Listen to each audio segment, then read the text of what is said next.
La Fondation Richelieu et Desjardins, partenaires majeurs d'un projet d'éducation en environnement. Un soutien accru est nécessaire pour faire face au changement climatique. C'est le retour sur les bancs d'école pour des centaines d'étudiants dans les 3 campus du Cégep de la Pocatière.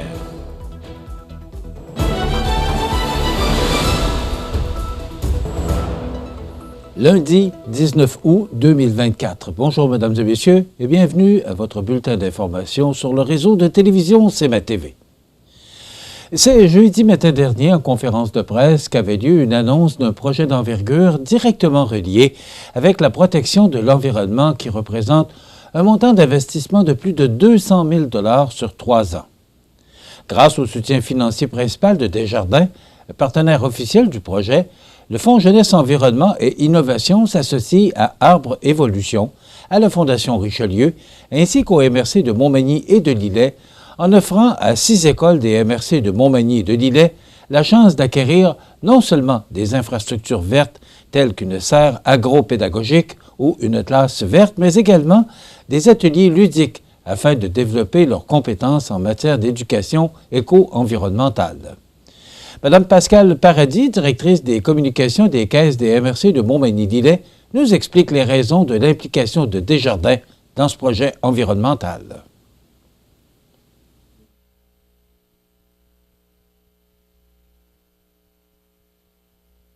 D'abord, la forme, la mission coopérative de Desjardins, on vise un développement pérenne, durable, développement du milieu, développement socio-économique. Et également, ce qui nous concerne dans ce projet-là, c'est la jeunesse. Ce qu'on veut faire, c'est éduquer les gens à la base.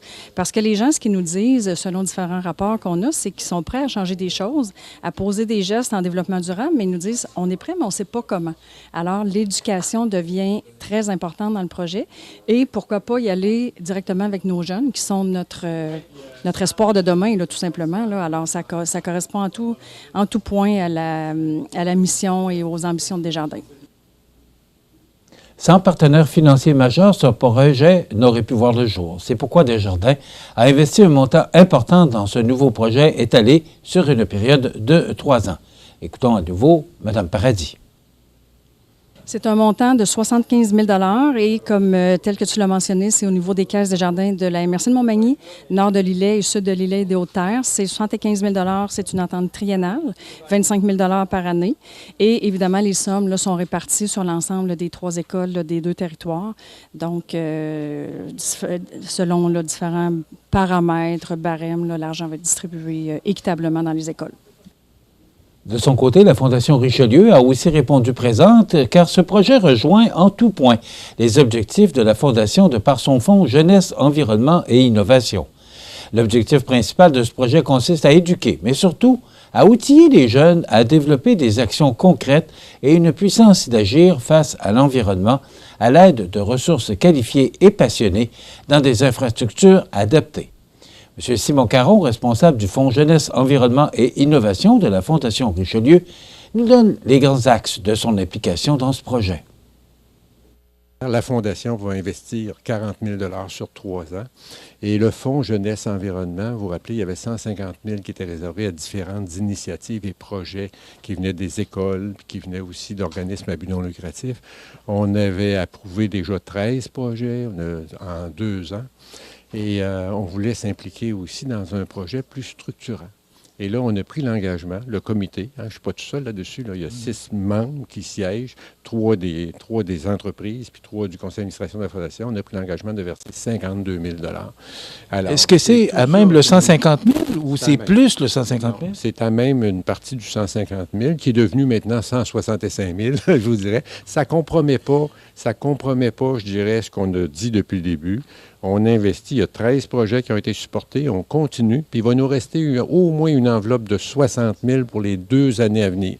On a 2 ans et demi passés, il nous reste 2 ans et demi. Il nous reste 60 000 en dehors de ce qu'on prend comme investissement aujourd'hui de 52 000 pour d'autres projets qui vont jusqu'à 5 000 $. De leur côté, les MRC de Montmagny et de Lillet participeront à compléter l'aspect financier afin que ce projet voie le jour.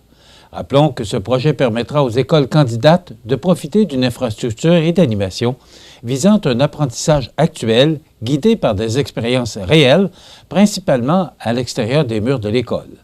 Cette opportunité assure une connexion avec l'environnement tout en semant l'intérêt pour une alimentation saine et locale. Le tout dans un contexte collectif favorisant, entre autres, le travail d'équipe grâce à l'ajout d'ateliers. À la conclusion de ce projet, c'est plus de 145 ateliers qui seront offerts auprès de 2550 élèves. Les écoles intéressées à participer à ce projet sont invitées à remplir le formulaire de mise en candidature au plus tard le 30 septembre 2024. À noter que les deux entrevues que vous venez de voir, l'intégrale vous sera présentée dans le cadre de notre émission de demain. Les événements tragiques causés récemment par la tempête tropicale Debby ont révélé, une fois de plus, la vulnérabilité de nos infrastructures, les municipalités du Québec ne disposant pas des ressources suffisantes pour agir en amont des événements extrêmes. L'Union des municipalités du Québec réitère au gouvernement du Canada et du Québec l'urgence d'agir pour faire face aux défis imposés par les changements climatiques. Depuis plus de 2 ans, l'UMQ demande au gouvernement des actions immédiates pour protéger nos communautés, nos territoires et nos infrastructures. Une étude réalisée par WSP, Société de services professionnels de réputation mondiale, qui fournit des services de conseil stratégique, d'ingénierie et de conception particulièrement dans les secteurs des infrastructures, de l'environnement, du bâtiment et de l'énergie, en collaboration avec Ouranos, ayant pour mission d'aider la société québécoise à mieux s'adapter au changement, estime à plus de 2 milliards de dollars par an jusqu'en 2055 les surcoûts nécessaires pour entretenir, remplacer et adapter les infrastructures existantes au climat futur. Sans un soutien adéquat, nos canalisations, routes, bâtiments, ponts et ponceaux risquent de se détériorer rapidement, engendrant des coûts encore plus élevés pour les générations futures. Dans les derniers jours, le gouvernement du Québec évoquait un montant de 5,6 milliards de dollars mis à la disposition des municipalités à travers divers programmes. Cependant, ces fonds, entièrement utilisés par les municipalités, sont étalés sur plusieurs années et sont destinés au maintien des actifs et non à l'adaptation des infrastructures au changement climatique. Le temps presse. Les programmes actuels sont insuffisants et sont bien loin du 2 milliards de dollars par an nécessaires pour adapter nos infrastructures. Nos municipalités sont prêtes à agir, mais elles ont besoin du soutien des gouvernements pour réussir. Il est impératif que nous travaillions ensemble pour bâtir un avenir résilient, a déclaré Martin Donfus, président de l'Union municipalité du Québec et maire de Varennes. C'est le retour sur les bancs d'école pour des centaines d'étudiants dans les 3 campus du cégep de la Pocatière. On vous donne plus de détails après la pause.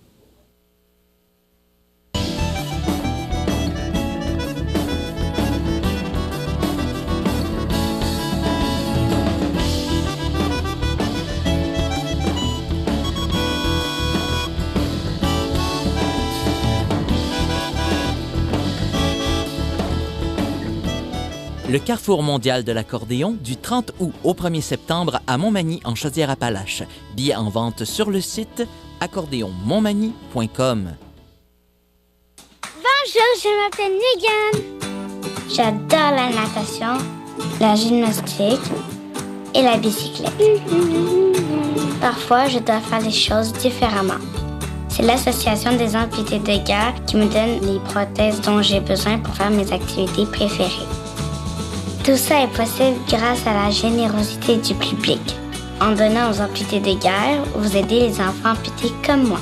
Merci! Vous regardez C'est ma TV, le réseau de l'information sur la Côte-du-Sud. Près de 1000 étudiants fouleront les salles de classe des 3 campus, soit 813 étudiants à la Pocatière, 149 à Montmagny et 15 au Témiscouata, représentant une stabilité dans l'effectif étudiant par rapport aux dernières années. Le cégep de la Pocatière demeure populaire auprès des étudiants étrangers qui seront 124 à prendre part à la rentrée scolaire, dont un peu plus de 50 nouveaux.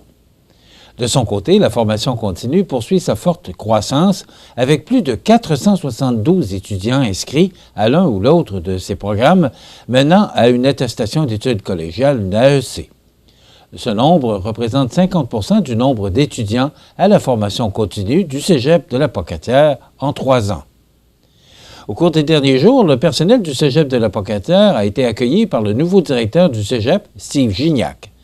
Entré en fonction à titre de directeur général le 5 août dernier, M. Gignac, à l'emploi du Cégep depuis 2011, succède à Mme Marie-Claude Deschaines, qui a quitté pour la retraite après une remarquable carrière de 33 ans au Cégep de la Pocatière. C'est avec beaucoup de fébrilité et d'enthousiasme que j'entame ce nouveau défi. J'ai le privilège d'être entouré d'une solide équipe d'encadrement ainsi que de personnel enseignant, professionnel et de soutien d'une qualité exceptionnelle dont le dévouement à la réussite des étudiants est indéfectible, soutient M. Gignac. L'année scolaire 2024-2025 s'annonce sous les signes des festivités pour le Centre d'études collégiales de Montmagny avec le 30e anniversaire du campus. Depuis 30 ans, nous avons développé des programmes distinctifs et ancrés dans leur milieu grâce à de nombreux partenariats. Nous sommes très fiers de contribuer au développement du plein potentiel des étudiants tout en leur permettant de réussir leurs études collégiales sans quitter leur région, souligne M. Steve Gignac, qui a par ailleurs été directeur de l'établissement de 2011 à 2016.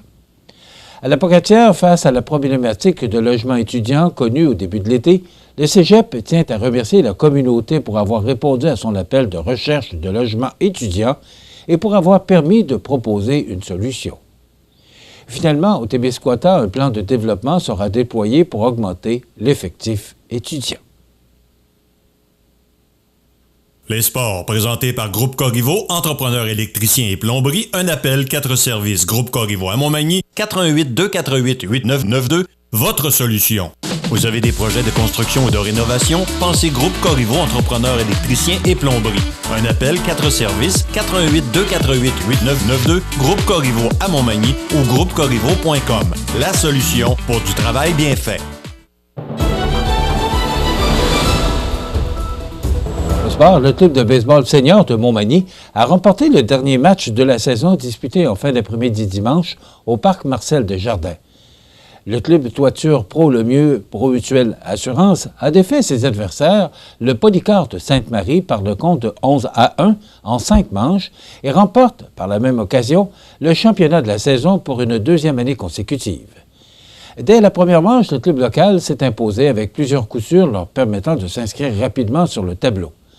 Un coup de circuit de 2 points de Tristan Sicotte permet à Montmagny de prendre les devants 6-0.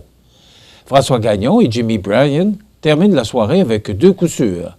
Le joueur du match, Microbrasserie Côte-du-Sud, est le lanceur partant Jason Blais, qui a accordé seulement 2 coups sûrs, 1 point mérité et 10 retraits sur des prises en 4 manches de travail pour mériter la victoire. L'horaire des séries vous sera dévoilé dans les prochains jours.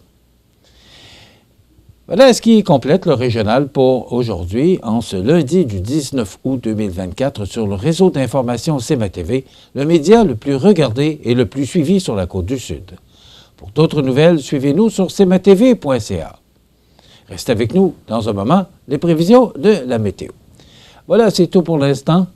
Bonne journée, mesdames et messieurs.